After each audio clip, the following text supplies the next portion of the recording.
Welcome to my YouTube channel.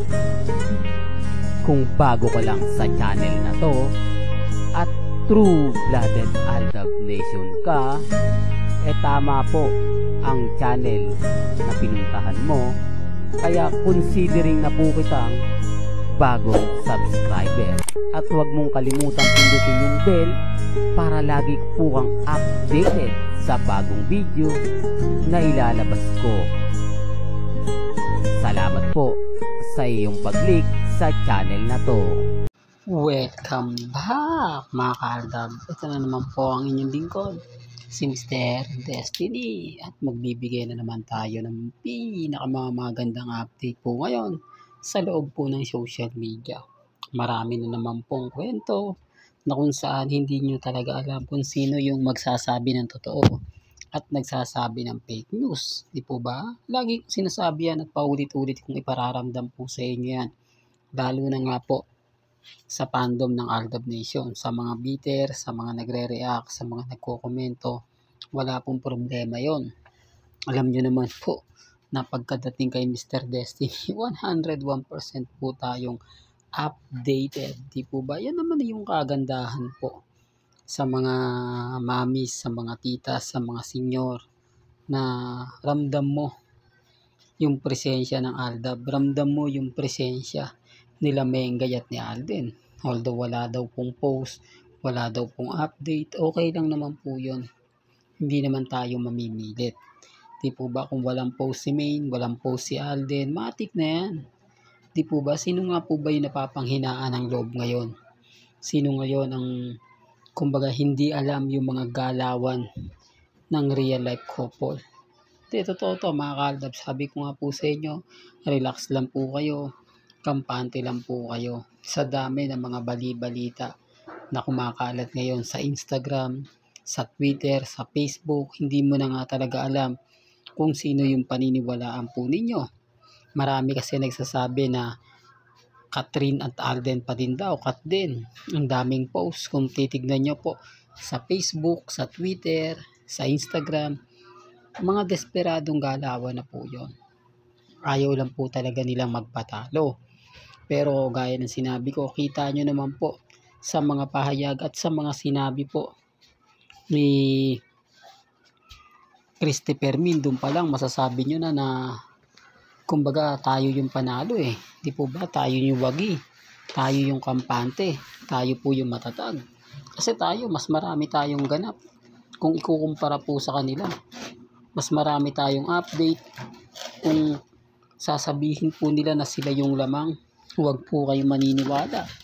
Dahil wala naman pong katotohanan yun. Dahil kung titignan nyo naman po, mas marami pong update ang Aldab Nation. Lahat po ng mga nakikita nyo, mga photos, mga video ng Kat din, inedit lang po yun.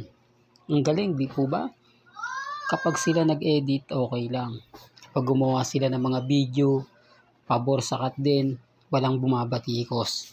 Wala nagsasabi na hindi yan totoo, inedit lang yan. Lahat nilalike, lahat ng komento, pabor. Hindi ko alam kung baka binubura din po nila, no? Baka pag may nag-comment ng hindi maganda, delete agad. O kaya binablock po nila para wala na pong makakita. At yung mag-share, lahat positive na mababasa. Lahat umaayon sa post na siguro naman totoo kasi lahat naman ng mga komento, lahat naman ng mga sinasabi, talagang kumbaga maganda yung feedback. Di po ba? Kaya ang sabi ko sa inyo, imposible naman po mga ka-Aldab na lahat ng mga bagay-bagay na sinasabi nila at pinapaliwanag kumbaga totoo. Di po ba? Kaya pag sila okay lang, pag tayo bawal. Yan ang pinapaliwanag ko mga ka-Aldab sa mga bitter po kina Mengay at kay Alden. Yung mga nagsasabi na ganito, nagsasabi ng ganyan, o wala mga ka-Aldab. Importante lang naman po maging updated kayo.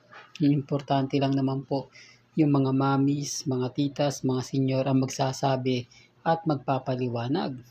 Sa dami kasi ng mga kwento ngayon na binabato po sa atin, yung mga nagsasabing nasa Japan nga po raw si Main at ilang legit taberkads at wala daw dun si Alden, wala naman pong problema. Binabalik ko lang po. Hindi naman po tayo namimilit, di po ba? Sabi ko nga po sa inyo, may kanya-kanya po tayong pananaw, may kanya-kanya po tayong opinyon. Depende na lang po yan sa magre-react at kung ano po yung sasabihin nila. Sa dami kasi ng mga pahayag sa social media, kuwento sa social media, talagang mapapaisip ka. Hindi mo talaga alam kung sino nga po ba talaga yung paniniwalaan ninyo. Di po ba? Real talk mga kaaldab. Kaya nga po sabi ko sa inyo, maging kampante lang po kayo, maging matatag. Huwag po kayong padadala sa mga pahayag at komento po ng iilang netizen. Lahat po kasi gagawin nila matalo lang tayo. Lahat po gagawin nila wag lang tayong mabuo muli. Kumbaga lahat haharangin nila. Kaya nga po yung pelikula ng Aldab, nasa ano lang daw natin, malabo daw yung matuloy. Wag po kayong maniniwala. Gaya nga po na sinasabi ko, yung mga staff, yung mga crew, at ilang digit dabber cards, naniniwala po na matutuloy yan. Kasi pabor na pabor kay Henyo Master Joey De Leon, Bossing Vic Soto, Tito Sen. Kasi nandyan sila eh. Pag sinabi mong Aldab, hindi mawawala ang Itbulaga. Hindi mawawala sina Bossing, Henyo Master Joey De Leon at Tito Sen. Kasi sila po yung gumawa. Sila po yung kumbaga naging buhay ng Aldab.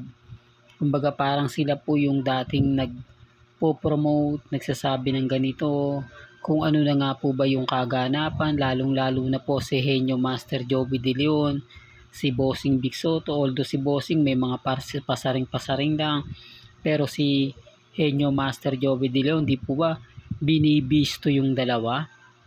Lalo na po yung buntis si Mengay, 2 months na. Baka may mag-react naman, hindi, ganito ganyan. Kaya nga sabi ko sa inyo, ako, kampante lang po ako.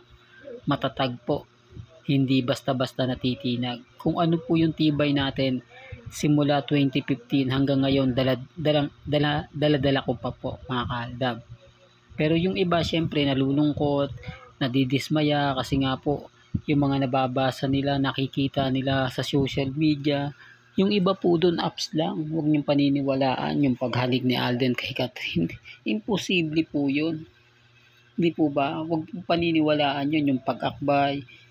Kaya naman natin gawin yun kay Mengay at kay Alden. Pero syempre, hindi na natin yun gagawin. Hindi na po natin kailangan pang mag-edit, man din lang. Hindi po ba? Kaya nga sabi ko sa inyo, lahat po ng mga subscriber ni Mr. Destiny, since 2015 lang to hanggang 2019. Kasi pagpasok po ng 2020 hanggang 2025, karamihan dyan sasabihin, kulto, delulo, di po ba, Mr. Paasa. Halos karamihan dyan itatanong kung bakit hanggang ngayon nakikipaglabang kami para sa Aldab, para kay Mengay at kay Alden. Ngayong may asawa na po raw si Maine, si Alden naman nalilink sa ibang babae. Di po ba? Yun po yung sinasabi nila. Pero hindi po nila alam ang buong istorya, ang buong sarswela. Di po ba? Matatapos at matatapos din yan. Darating din po yung point na lahat ng bumabatikos po kay Mr. Destiny, lahat ng mga taong galit kay Mr. Destiny, malalaman din po nila yan kung bakit ako naninindigan, kung bakit ako nakikipaglaban, kung bakit hanggang ngayon matatag pa rin po ako, hindi ako natitinag, never ako nagbabago. Kumbaga sinusuportahan ko pa rin po ang mga mamis, mga titas, mga senyor na talagang 101% na nakatutok po sa atin. Di po ba? Real to kaya mga kaaldab. Well, hanggang dito na lang po ang ating latest updates. Kaya kung gusto nyo pa po ng pinaka-latest at sariwang update, abay tumutok lang po kayo dito po sa channel ni Mr. Destiny para updated po kayo sa mga latest at sa mga bagong video po may lalabas po natin maya-maya lang. Kaya kung bago ka lang sa channel na to at isa kang true-blooded Aldab Nation na nagmamahal kina Mengay at Isoy, tama po ang channel na pinuntahan mo, kaya consider na po kitang bagong subscriber. At huwag mong kalimutang i-share ang mga video po natin sa mga mami, sa mga titas at sa mga senior. Hanggang sa muli, salamat po sa panonood at pakikinig.